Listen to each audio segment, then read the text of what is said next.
Igbomu una salachi garano na kwukwa akụkọ nke Tatable Tuesday ahịa eke abalị 25 nke ọnwa 11 afọ 2025.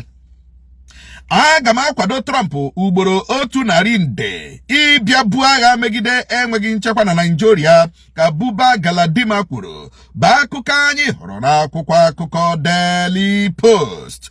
N'otu akwụkwọ akụkọ Daily Post ka anyị hụrụ akụkọ sịrị Reverend Dachomo akwala arịrị ọzọ dịka ndị ụka Kraịst na Plateau ka na-ahụta ihe iyi egwu n'aka ndị obu egbe bandit.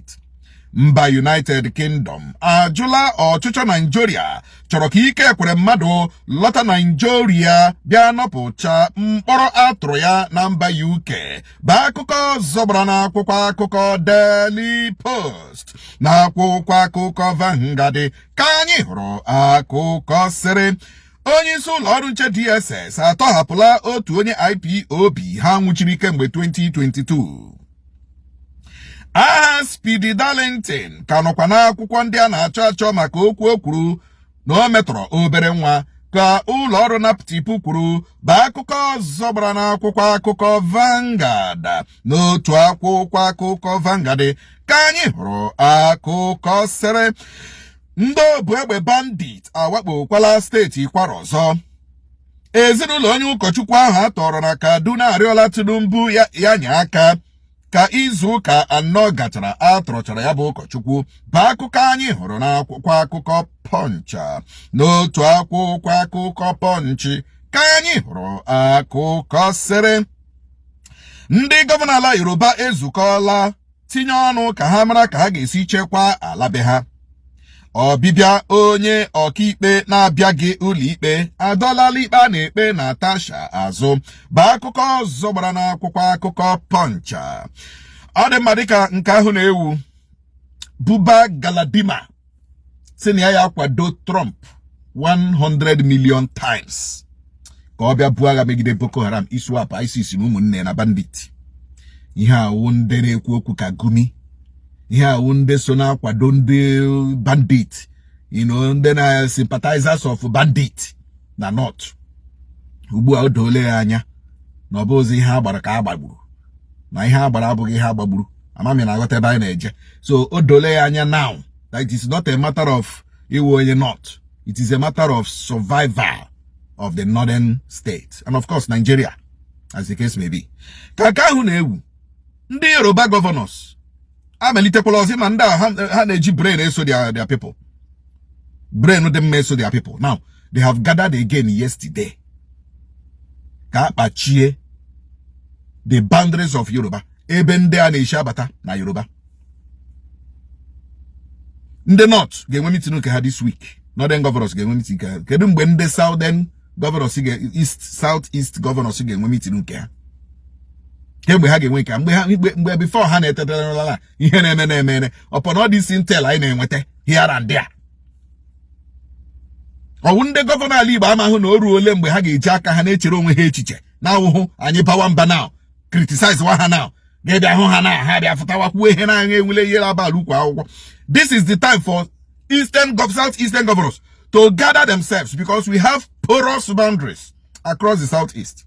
Porous boundaries. Boundary na Ala Igbo yoro. Boundary Ala Igbo yoro. That is why you can see Ndausa ha but anyhow. Fulani ha but anyhow. Bandits Heshia but anyhow. We have been telling our governors that Egwa Trump yiri cause got panic within the rank and file of the Boko Haram, ISWAP, ISIS, Bobo Tibo. Therefore, some of them will shift south. Yes, some of them will migrate. Baratawebe. Manekwe ala dudu bobo. Until he hear me na. Ha voliwe. We are on top of it. We are on top of it. But you cannot be on top of it before it happens. You will only be on top of it.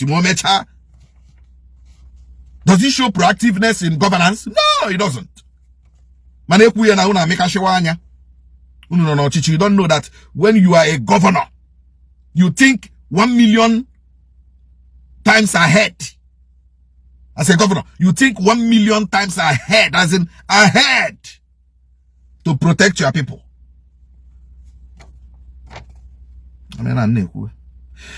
Ọ dị mba United Kingdom ekwuole na ha agaghị ekwe ka ike kwere mmadụ lọta Nigeria that na ọ ga-serve jail term ya na United Kingdom because Nigeria gọọmenti chọrọ ka ha jere mba UK ka ha kpọlata ike kwere mmadụ ka ọ bịa serve jail term ya na Nigeria ashị ike kwere mmadụ ga-serve jail term ya that day ọ na-alọta ka a ga-asị ya go house that day UK na-asị nwa Nigeria bịa kpọrọ ọnụ ka o jee serve jail term ya na Nigeria that day ọ na-atụ ụkwụ na aeroplane airport gbaa asị na ala n'ụlọ UK ma they know you know this United Kingdom they will only support Nigeria when they want to gain something from Nigeria. UK, they will only support Nigeria when they want to gain something economically from Nigeria. But when it comes to moral, they will not. They will not. I'm telling you. But Nigeria got money here. Oh, look. Tunumba Juli Jindia Mbozo Ebuso Ndine Yindu Egwaga na Nigeria. Akụkọ zọbara na akwụkwọ akụkọ Nigerian Tribune. N'otu akwụkwọ akụkọ Nigerian Tribune ka anyị hụrụ akụkọ sere otu nwoke onye Edo eriela mbọmbọ ka o jichara mmiri mmụọ asidi saa enyi ya nwaanyị ahụ. Mfanye aka n'ụkwụ ndị isi otu asụ ga-eleba anya n'ihe ọchịchị etiti kwuru ọ ga-emenwuru ha n'ụbọchị Wednesday bụ akụkọ zọbara na akwụkwọ akụkọ Nigerian Tribune na akwụkwọ akụkọ The Nation ka anyị hụrụ akụkọ sere ndị omeiwu ụlọ nzukọ nnọchiteanya si ala Igbo arịọla Tinubu gbaghara Nnamdi Kanu. Ọshụn 2026 Adeleke ga-ekwupụta otu pati ọ ga-eji azọkwa gọvanọ na steeti ahụ bụ akụkọ zọbara na akwụkwọ akụkọ The Nation n'otu akwụkwọ akụkọ The Nation ka anyị hụrụ akụkọ sịrị 2027 sonye n'ubu agha megide APC ka LP gwara ndị ọrụ obodo Nigeria. Aka na-achị steeti Kebbi ebola ndị agha ebubo na ha ma ihe mere mgbe a tọrọ ụmụ akwụkwọ ahụ na Kebbi dị ka ha pụchara njinji ahụ ejie. Wow. Ịma mgbe gọvanọ nọ na-ekwu ya was shocked. Our security apparatus are compromised. Ịma gwagobe eziokwu. 1 hour ka ndị amị pụchara from that school. Boom! Bandit abịa kuru ụmụaka 25. And the governor said it. They received the call and they left. Then the bandits came and abducted those children. Ami abagabe ya, ami aputabeshi no washi. Ami aputabeshi no washi. You received the call and you left. Piami neme. I am you saying that enwegi chekwa agaghị ala mana Nigeria ma Imo State but because most of these security guys are compromised. Most of them and the bandits in their self na eriko na akpọkọ na phone. Ya na agbakwago eziokwu. So gị bịa gị sị m enweghị nchekwa ga-ala. La na ebe. I have said it. Unless the government had been sincere about fighting insecurity. If they are sincere, oya wu na ọ ga-ala. Ma ha dị sincere, ọ gaghị ala. That is the truth. Ọ dị mandị ka ahụ na-ewu ndị omeiwu ụlọ nzukọ nnọchiteanya reps caucus of Southeast Rep caucus arịọla Tinubu again ya tọhapụ Nnamdi Kanu. We are looking at political solution this time. That is where we are looking at now. Political solution to the release of Nnamdi Kanu. I'm an age release here. On one winter.